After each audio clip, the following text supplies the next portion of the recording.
भाजपा में भी ऐसा नहीं है कि द्वंद नहीं है या वहाँ पे बागी नहीं हो रहे हैं, लेकिन ऊपर की जो क्रीम जो आला कमान है दोनों या तीनों, उनका इतना दबदबा है ना कि वो आगे मामला संभाल लेते हैं और उनको पता है कि तुमको जाना है तो जाओ। और वो आपने सावित्री जिंदल वाले मामले में देखा भी जी। कि वो बागी हुई, उन्होंने निर्दलीय हिसार से अपनी सीट और वापस फिर वो बीजेपी में आ गई और उन्होंने समर्थन दिया। जिस तरीके से अनिल विज लगातार दावा कर रहे हैं कि वो मुख्यमंत्री की कुर्सी पर ही बैठेंगे, उन्होंने जिस दिन चुनाव था, रिजल्ट था, उस दिन कहा था कि देखिए मैं अब मुलाकात जो होगी वो सीएम हाउस में होगी। लगातार वो दावा ठोक रहे हैं, क्या वो डिप्टी सीएम पद से मान जाएंगे? ये तो देखो उस समय पता चलेगा कि वो क्या निर्णय लेते हैं या आला कमान क्या निर्णय लेते हैं। क्योंकि खट्टर साहब को जब हटाया गया था तो उनको नायब सिंह सैनी को मुख्यमंत्री बनाया गया था, नाराज हो गए थे, पता नहीं कहाँ गोलगप्पे खाने चले गए थे। नहीं, वो तो अंबाला ही गए थे, सीधे अपनी गाड़ी उठाई और अंबाला पहुंच गए और वहां जाके गोलगप्पे भी खाए। नमस्कार, पोलपंच में आपका फिर से स्वागत है। मैं आपके साथ हूँ नरेश कोश्यारी। हरियाणा में भारतीय जनता पार्टी ने चुनाव जीत लिया है। तीसरी बार बीजेपी हरियाणा में सरकार बनाने जा रही है और इस बार नायब सिंह सैनी हरियाणा के मुख्यमंत्री, संभवतः मुख्यमंत्री हो सकते हैं। तो कैबिनेट मिनिस्टर कौन होंगे, सबसे ज्यादा चर्चा इसी बात की है। चर्चा इसलिए ज्यादा हो रही है क्योंकि 3 निर्दलीय विधायक जो हैं वो बीजेपी में शामिल हो गए हैं, जिसमें सावित्री जिंदल एक बड़ा नाम है। पहले बीजेपी में थी, टिकट नहीं मिला तो वो निर्दलीय चुनाव लड़ गई और निर्दलीय चुनाव जीत के वापस बीजेपी में आई है। तो सावित्री जिंदल के आने से किसका पत्ता कट होगा कैबिनेट में, जो मिनिस्टर बन सकता था, इस पर बात करेंगे। मेरे साथ पूजा जी हैं आज बात करने के लिए। तो पूजा जी, सबसे पहले हम बातचीत करेंगे कि कौन से ऐसे नाम हरियाणा में इस वक्त आ रहे हैं जो कैबिनेट मिनिस्टर बन सकते हैं। क्या अनिल विज भी हैं उसमें या नहीं? बिल्कुल बिल्कुल, विज तो मतलब दावेदारी जिस तरह से ठोक रहे हैं सीएम बनने की, तो वो तो मुझे लगता है, और जिस तरह से उनका कॉन्फिडेंस है जी। और 7वीं बार कोई अगर विधायक जीत के आ रहा है तो उनकी दावेदारी तो पक्की मुझे लग रही है।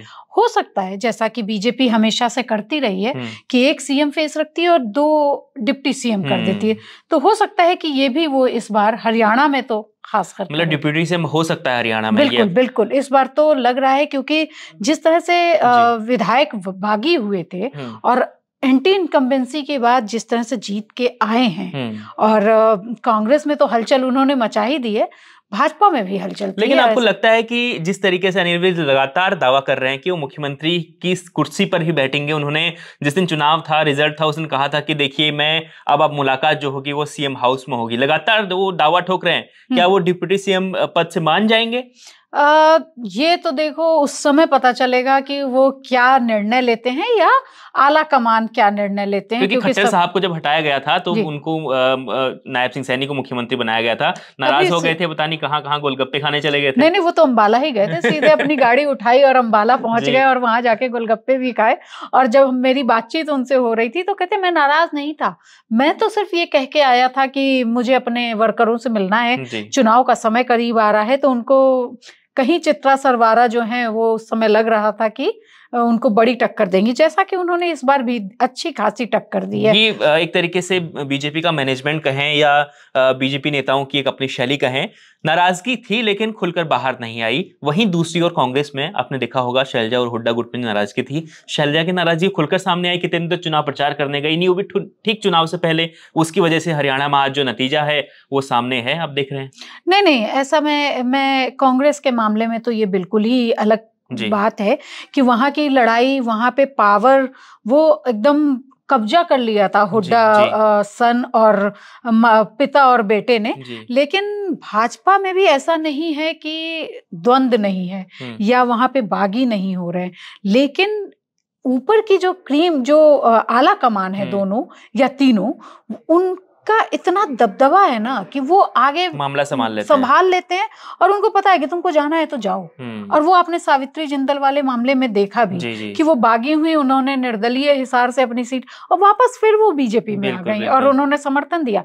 वो एक टैक्टिस भी हो सकती है भाजपा का, ये भी हो सकता है कि भाजपा ऐसा कुछ करने के लिए कहा हो कि एंटी इनकम्बेंसी बहुत है, हमें तीसरी बार जीतना ही जीतना है, तो ये एक चाल भी हो सकती है हरियाणा की या आला कमान की। हाँ, वो भाई पुश्तैनी तो वो कांग्रेसी हैं और बेटा भी देखिए कितने स्टाइल से लास्ट मोमेंट पे वो जिंदल जो है घोड़े पे सवार होके पहुंचते और माँ को वोट तो दिया ही होगा उन्होंने। बिल्कुल। इस बीच हरियाणा में जो चर्चा है वो 3 युवा नेताओं की चर्चा है।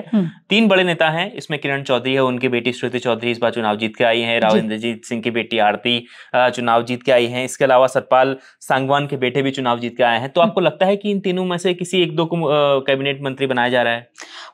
मैं अगर आपको कहूँ श्रुति के मामले में जिस तरह से किरण चौधरी ने पूरी मेहनत की है, या राव इंद्रजीत जो है अपनी बेटी के लिए लगातार, और अहिरवाल बेल्ट जो है जिसको वो रिप्रेजेंट कर रही हैं, उसमें वो बहुत स्ट्रॉन्ग कंटेंडर हैं, और राव इंद्रजीत का इतना दबदबा है पूरे अहिरवाल बेल्ट में कि मुझे लगता है कि भाजपा महिलाओं को आगे भी बढ़ाती रही है। भले ही लगाम लगा के रखती है, लेकिन वो ये दिखाने की कोशिश जरूर करती है कि मैं महिला प्रशंसक हूँ, महिलाओं को मैं आगे बढ़ाता हूँ, और मैं बेटी बचाओ बेटी पढ़ाओ वाली चीजें लेके वो आते हैं।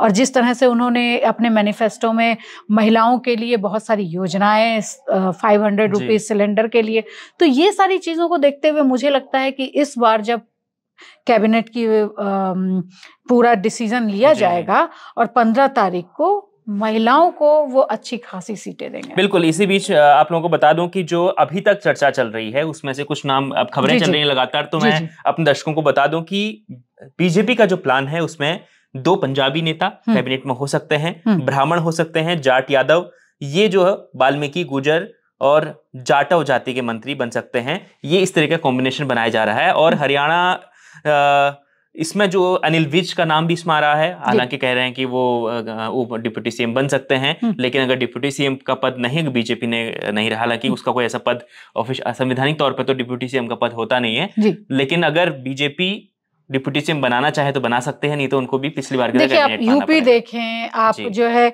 यूपी तो सबसे बड़ा उदाहरण है इसका। जहां जहां नाराजगी है वहां पे वो 2 डिप्टी सीएम बना के और उसको जो है संभालने की कोशिश तो हमेशा करती रही है। और जिस तरह का आप ये बता रहे हैं कि ब्राह्मण, अहिरवाल, बनिया, गुज्जर, मतलब वो 36 बिरादरी की बात तो कांग्रेस कर रही थी, लेकिन 36 बिरादरी को साधने की काम जो है वो भाजपा कर रही है। जिस तरह से आपने बताया कि पंजाबी, ब्राह्मण, जाट, यादव सबको अपनी कैबिनेट में जगह देने की बात भाजपा कर रही है। तो मुझे लगता है कि इस बार की कैबिनेट 15 तारीख को ही, मुझे लगता है जब पीएम आ जाएंगे वापस विदेश दौरा करके, उसके बाद जब ये मंथन फिर से होगा उसमें बहुत सारी चीजें क्लियर होंगी, लेकिन महिलाओं को इस बार बहुत अच्छी जगह देने जा रहे हैं, ऐसा मुझे तो लग रहा है। वहाँ बिल्कुल, आप खुद भी महिला हैं तो आप महिलाओं का सपोर्ट भी कर रही हैं, लेकिन इसमें जो समीकरण है वो काफी समीकरण बिठाने पड़ते हैं, क्योंकि देखिए हरियाणा में तीसरी बार एंटी इनकम्बेंसी के बावजूद भी अगर सरकार बनी है तो उसमें सरकार चलाने में भी आपको कॉन्फिडेंस होगा। इसमें क्या होगा कि बीजेपी का जो हाईकमान है वो जो चाहेगा वो कर सकता है। अभी किसी के चहेते नेता हो सकते हैं, वो आगे आ सकते हैं, जो मान लो कोई अमित शाह के करीबी हैं, कोई प्रधानमंत्री जी के करीबी हैं, यहाँ पे उनको फायदा मिल सकता है उन नेताओं को। वो फायदे के अलावा आप देखिए कि हमेशा ही भाजपा ने कुछ ना कुछ ऐसा किया है, इन आला कमान जो दोनों बड़े नेता वहां बैठे हैं वो पॉपुलैरिटी देखते हैं। और दूसरी बात, ऐसा कोई एक नेता सामने लाके, नायब सिंह सैनी को कितने लोग जानते थे, खट्टर जी को आप कितना जानते थे, वो कोई एक ऐसी चीज सामने लाके रख देते हैं जिसका कोई विरोध नहीं कर पाता। और मुझे तो इस बार भी ऐसे ही किसी सरप्राइज का इंतजार है। बिल्कुल, नायब सिंह सैनी जिस तरीके से बातचीत हो रही है कि खबरें तो ये भी चलती हैं कि नायब सिंह सैनी मुख्यमंत्री कुछ और कोई बदल भी सकती बीजेपी, लेकिन मुझे ऐसा लगता नहीं है, क्योंकि हमने एग्जांपल देखा उत्तराखंड में पुष्कर सिंह धामी को 6 महीने पहले मुख्यमंत्री बनाया गया था, उसके पुष्कर सिंह धामी की उनके चेहरे पे चुनाव लड़ा गया, पुष्कर सिंह धामी अपनी सीट हार गए लेकिन चुनाव जीत गई बीजेपी, लेकिन फिर भी चुनाव हारने के बावजूद उनको मुख्यमंत्री सीएम बनाया गया। तो यही हरियाणा में भी, हालांकि सैनी तो चुनाव जीत कर ही आए हैं, नहीं वो तो सीएम फेस कह ही दिया था भाजपा ने, लेकिन वो कभी भी बदल भी देते हैं। अगर आप देखिए ना, खट्टर जी को अगर वो नहीं लड़वा रहे होते तो उस समय तक तो खुद खट्टर जी को भी नहीं पता था कि वो जा रहे हैं करनाल से लड़ने।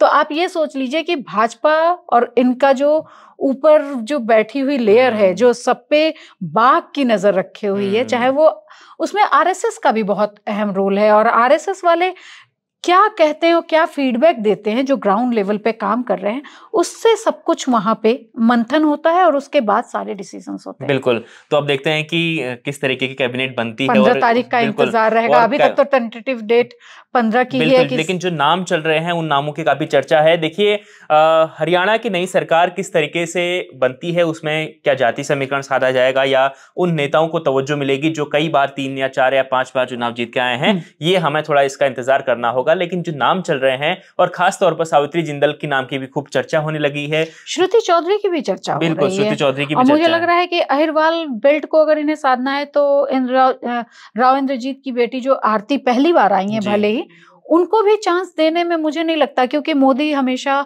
यंग फेसेस को भी आगे करने से घबराते नहीं है।